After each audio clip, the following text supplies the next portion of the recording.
Boom. The Eagles, man. Ooh, that album. Near the Sphere. There's a piece in the Wall Street Journal today about the Sphere. My plan this year is for me and my son to go to the Sphere. When they built it, it was like $2.5 billion. This is a great story. And it said, everybody thought it was a bust. Everyone in the world thought this is a joke. It's the most successful, this is crazy.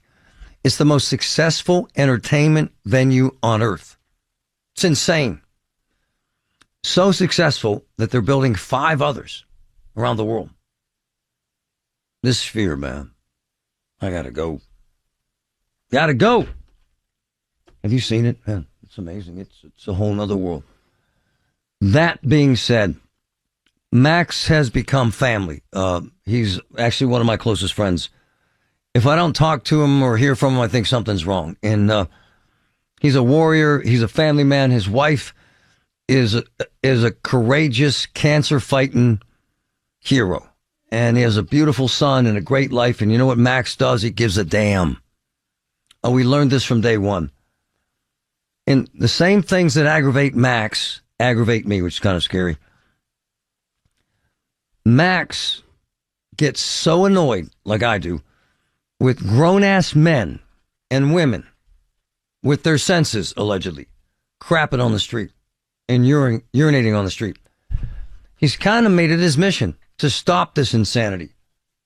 God bless him. And he joins us. Max? You know, we're all familiar with what happened in San Francisco, and you know, people talked about that for years, all the public crapping that happened there, and I saw it starting to happen here. Yep. And we're not tolerating. We're not doing that in Pittsburgh.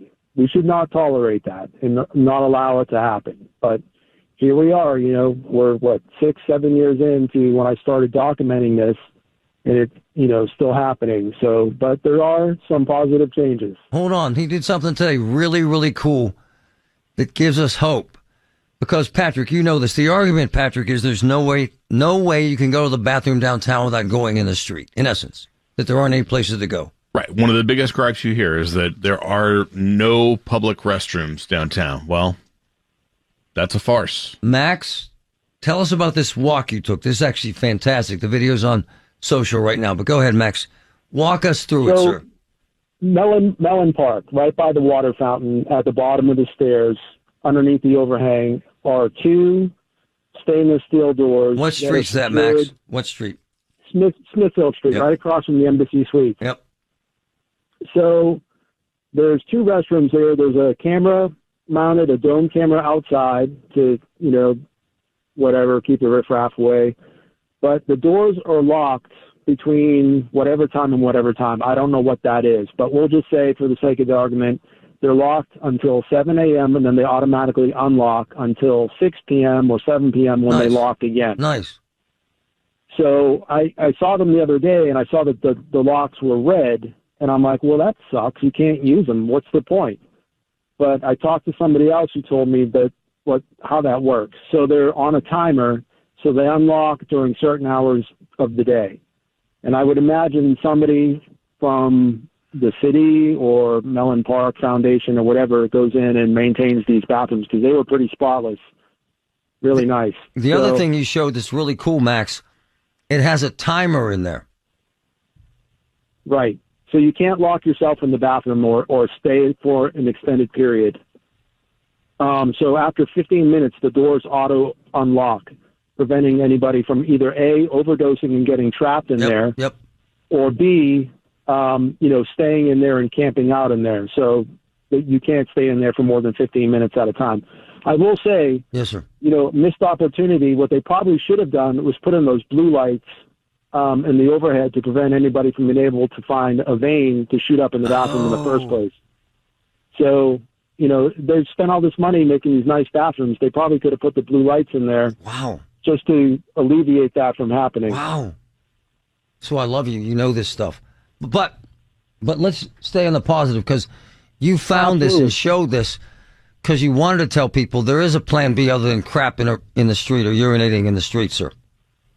Right. So here we have these 2 beautiful bathrooms. I mean, if you can call a bathroom beautiful. You can. But, the city touts a lot of different things, and they have signage up for this.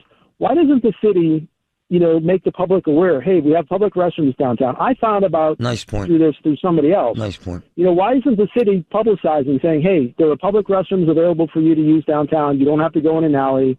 They're available, here, and here, or whatever spots they're located. And I think this is a great model to replicate around the city. There's no reason why this can't be done. I would love to know, how much did it cost? Yeah. How long did it take to put in there? And are there plans to put more in throughout the city? And Max, to your point, because I've walked up on them, it's very generic. There's no announcement or proclamation or what this is. You really don't even know what the hell it is. Right. You just find it by accident. So in essence, market it, right? Absolutely. I mean, you spend all this money, or I don't even know who put these in there. If they're part of the Mellon Foundation, if they're privately funded. I'll find out. But it absolutely should be marketed and promoted that hey, you don't have to go in an alleyway. And this is literally like 200-300 yards from one of the most punished alleys in the city. So let's start directing people over here. And it's just a chip shot away from the Wood Street T station, where a lot of people get off the bus and they duck in the alley to urinate. Well, walk another 50 yards and go to these public restrooms. It's true. Everything you're saying is true. So, Max, you caught me in a compromising moment, urinating in an alley downtown, didn't you? I did. You did. We had a little fun with that. Patrick made an AI version of that, which we're going to post, which is even better. But to make fun of me, which people like to do, including Max, and I love him for it, he made a meme that's surreal, of me urinating in the same alley downtown where he has busted 100 people and sworn at them, and I'm turned around looking at Max. And 100,000 people have looked at it already and made fun of me or thought I was really doing it, which is kind of stupid, but it's the world we live in. Yeah, but it's good to have a laugh about it, but it also makes a point. Well, so here's what really irritates me. These people that come at you or me because you're mad because some grown-ass man is urinating where people are trying to do business or drop off food, that somehow you're the bad guy.